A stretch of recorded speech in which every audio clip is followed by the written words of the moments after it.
you're about to pick up Pictomancer for the first time and find it a bit overwhelming to get started, then this video is for you. This guide will teach you how to play Pictomancer in Dawntrail at level 80 specifically, including everything from spells to abilities. This guide will not really cover role actions, as they do not directly affect your attack rotation in a meaningful way, with the exception of Swift Cast. However, take note that they are helpful defensively in each their own way, when used situationally. We finish off with an opener and general rotation advice combining all of the things you learn throughout this guide. Now then, let's start with the basic filler combo. This combo is fire in red, arrow in green, and water in blue, which are exactly the names of the actions. It is not about casting fire in a specific color, that is the actual name, to avoid confusion. This combo is accessed by fire in red, which automatically changes to the next step as you go through. You also have Fire 2 in red as an area of effect version of the combo, which is better on 4 or more targets. You should default to this combo when there is nothing else more important to do. Finishing a combo with water and blue grants you 25 palette gauge and a white paint. White paint is, at this level, exclusively used for the Holy in White spell, which is an instant attack that does the same damage as water and blue, although with an AoE component, making it particularly effective on AoE. Any number of targets above 1 really. It being instant also makes it a great option to use to keep up the attack while you reposition. You can hold up to 5 white paint stacks, so there's no need to hurry with spending them. It is worth mentioning that the palette gauge generated by the fire and red combo is so valuable that it is considered a very small DPS loss to use Holy in White, just for the sake of using it on a single target. So, you should not worry about spending your white paint to avoid overcapping. Simply use Holy in White when it is actually helpful. Next, the palette gauge is exclusively spent, 50 at a time, on the ability Subtractive Palette, which grants you 3 stacks of, ding ding, Subtractive Palette. These stacks are spent on the alternative combo Blizzard in Cyan, Stone in Yellow, and Thunder in Magenta, which is accessed through Blizzard in Cyan. Notably, Thunder and Magenta does generate a stack of white paint just like water and blue, but does not generate palette gauge. It also comes with an AoE version as Blizzard 2 in Cyan, which is better on 3 or more targets.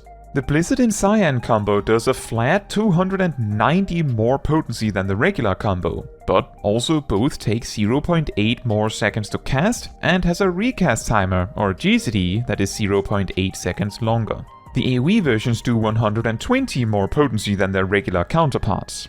Having Subtractive Palette stacks prevents you completely from accessing the faster fire and red combo, so it might be a bad idea to use Subtractive Palette in a moment where you can't stand still long enough to cast these slower attacks.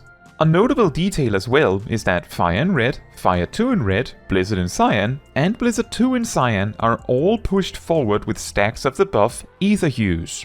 Meaning, you could hypothetically alternate between the single target and AoE versions of the attacks as you need. You can hold up to 100 palette gauge, and every second fire and red combo finished grants enough gauge to use Subtractive Palette. It's not a bad idea to hold 50 gauge to use Subtractive Palette during a damage buff window, and then simply venting gauge whenever you hit 100. But if you know there's an upcoming situation where you can't safely stand to use the combo, fully spending the gauge before that is also a good idea. It is worth mentioning that your own damage buff comes with a free Subtractive Palette to use. Next, let's talk about the canvases. First, the Creature Motif and Living Muse. When put on a hotbar, Creature Motif changes to the next motif it will draw. At this level, it will start as Palm Motif, and once spent, it will turn into Wing Motif, and once spent, cycle back to Palm Motif. Creature Motif is instant and has a short 1.5 second GCD when out of combat, but instead takes 3 seconds to cast and has a 4 second GCD when in combat. This is true for all of the Motif spells, and makes them great targets to spend your Swift Cast on every minute if you can't safely stand and paint them. Now, using Palm Motif draws a palm in your canvas and enables you to use Living Muse, which will turn into the ability Palm Muse, which does an astounding amount of damage with an AoE component for an OGCD. Using Palm Muse spends the palm in your canvas, but then draws a depiction of a palm in the small space above the creature canvas slot. Then, using Wing Motif will draw wings in your canvas and turn Living Muse into Winged Muse, which is an OGCD that equally does an astounding amount of damage and adds wings in the slot above, producing a Moogle portrait, which then allows you to use the separate OGCD Mark of the Ages, which does even more damage. Note that you can generate an additional palm in the extra canvas while holding the Moogle portrait. As long as you don't add wings to it while you have a Moogle portrait, nothing will go to waste. Living Muse can hold 2 charges and generate 1 every 40 seconds, meaning that, of course, you want to spend 1 at the start of a fight and then at least find time to paint the wing motif within the next 40 seconds so you can use Mark of the Ages. And after that point, make sure to use creature motif at least once every 40 seconds so you have the canvas ready, preferably before Living Muse is ready. While ensuring you are not sitting on 2 charges, making sure that you enter your burst with either Palm Muse and Moogle Portrait, or with Winged Muse available, is highly beneficial as it allows you to get 2 big attacks in rather than just 1. This means that you should keep an eye on your Moogle Portraits and the cooldown of Living Muse relative to Starry Muse, we'll get to this later, so that you can make sure you have a Living Muse and a Mark of the Ages to use in the burst. Next, we have the Weapon Motif, which turns into Hammer Motif while on a hotbar. This paints a hammer on the weapon canvas and enables the use of Steel Muse, which turns into the OGCD Striking Muse. At this level, Striking Muse has a strict 60-second cooldown, and so you would want to use it exactly on cooldown if you can. Doing so grants you 3 stacks of Hammer Time, which enables the use of Hammer Stamp, which is an instant, ranged spell, somehow, that does guaranteed critical direct hit damage to your target with an AoE component. Note that Striking Muse just gives you 3 stacks, and you have 30 seconds to spend them, so as long as Striking Muse is used on cooldown, you don't have to use Hammer Stamp immediately, as long as they get used in time. This means Hammer Stamp can both be used as a burst option and as a mobility option, depending on the situation. Given the cooldown of Striking Muse, you will have 1 for every minute, and in the opener and every second use after that, it should be aligned with your burst in a way. Finally, we have the Landscape Motif, which turns into Starry Sky Motif when on the hotbar. This paints a starry sky on the landscape canvas, which is used with Scenic Muse, which turns into Starry Muse. Starry Muse is an OGCD raid buff with a 2-minute cooldown that eventually will upgrade to do a little bit of everything for you, including walking your dog, making your bed, and doing your homework. However, at this level, it is a bit more limited. It grants you and your party a 5% damage bonus for 20 seconds, and grants you a free use of Subtractive Palette, which is of course intended to be spent during this window. Optimally, you want to use this in the opener and every 2 minutes after that, and you want all of your best attacks to fit inside this window. When coordinating with a raid team, you might want to delay it a couple GCDs to align with other raid buffs. For what you want to be in the Starry Sky, you should try to fit Living Muse, Mark of the Ages, a full set of 3 Hammer Stamps, and then as many steps of the Blizzard and Cyan combo as you can. If the buff is about to run out, you can use Swiftcast to sneak in one last spell before it runs out, or alternatively finish with Holy in White. Remember, Swiftcast only skips the cast time of a spell, so a spell with a really long GCD will still have a really long GCD for you to wait on, which is particularly significant for the motif spells. A final note about Starry Muse is that while at higher levels it will put down a field that you must stand in. This is not active at level 80, so you can move about freely as you desire. A key trick about all 3 motifs is that you really only need to have the motif finished by the time you need to use the payoff. This means that in a fight where there may be downtime or some other reason that you cannot attack or otherwise, it may be beneficial to plan to cast your motifs during these downtime sections rather than immediately when an opportunity presents itself. Like an artist keeping a project on the back burner for when they have some extra time. Additionally, if you won't be able to use the Muse before the fight ends, there's also no need to paint the motif. This can be particularly helpful to consider in dungeons where you can make much greater use of quickly painting your motifs between fights. For defensive and utility options unique to Pictomancer, we first have Tempera Coat, which is a 2-minute cooldown OGCD that applies a shield for 20% of your max HP to you that lasts 10 seconds. However, if the shield is fully spent, the cooldown is reduced by 60 seconds, rewarding you for using the cooldown smartly. Smudge is a 15-yard dash forward on a short 20-second cooldown. Use this to quickly reposition when you need it. As it is an OGCD, you can weave it between casts. Do be careful to not fall off the arena when you do this though. Now, to round off, let's cover an actual boss fight opener and rotation. Before combat starts, use Palm Motif, Hammer Motif and Starry Sky Motif. Then, 1.5 seconds before combat starts, begin casting Fire and Red.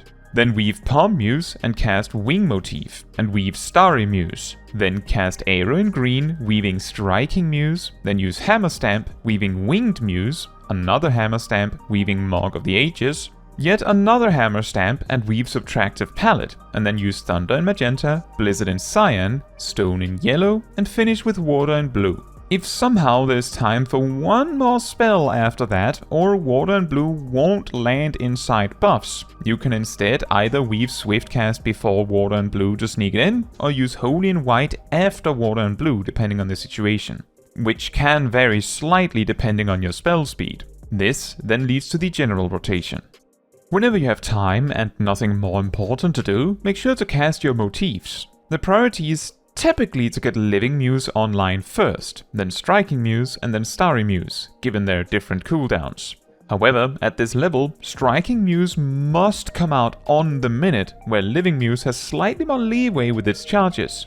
Starry Muse relies on both of the other muses for the burst to go right, so that one should ultimately probably be your lowest priority. Although, if you don't have all three muses ready when Starry Muse comes up, something went wrong.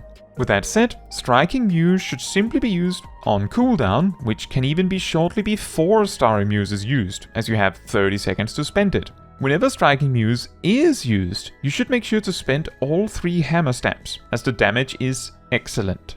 For Living Muse, you should aim to be able to have Moogle Portrait in every Starry Muse, alongside a Living Muse attack. Whether you do this by having Winged Muse ready, used during Starry Muse leading to Mark of the Ages, or by having a Moogle Portrait beforehand and using Mark of the Ages and then Living Muse. Whether that is Winged or Palm Muse, doesn't matter, as long as you get both attacks in the burst. Finally, for Starry Muse, once the opener's done, you should use Starry Muse on cooldown of course. To make the most of it, I recommend having Subtractive Palette already active before Starry Muse. Then you can make the burst itself be Mark of the Ages, Living Muse, a full Hammer Stamp set, and as many Subtractive Palette combo steps as possible. If done perfectly, it should be able to fit 4, although fitting something like a Holy and White right after that at the end may depend on your spell speed and how the fight pans out.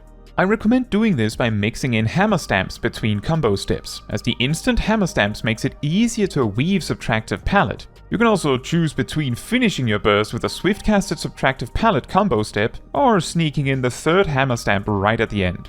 Once everything else is done, your filler is to simply use the Fire and Red combo. If you reach 100 palette gauge, or have over 50 and see a good opportunity to spend it, you can switch to the Blizzard in Cyan combo with Subtractive Palette.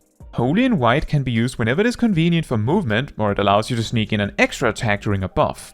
For AoE adjustments, Fire 2 in Red is better on 4 or more targets, and Blizzard 2 in Cyan is better on 3 or more targets. All of your cooldowns, and even Holy and White, have AoE components, making them equally good on any number of targets. Holy and White can, for example, be very handy to keep up the attack while running with the tank when they pull.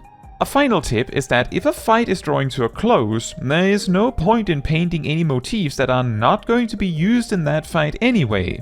And if using the Fire and Red combo is not going to lead to any more Subtractive Palettes at all, then Holy and White is a superior option as well, so make sure to throw everything you have left at the boss near the end. Now, that is all for this video. Thank you so much for watching. If you would like to support me and my channel more directly, you can become a member like these wonderful people here. You can also alternatively support me through Ko-Fi, link in the description. You can also support the channel by letting the YouTube algorithm know by liking the video, leaving a comment, subscribing, sharing, and hitting the bell to get notified when next I post a video.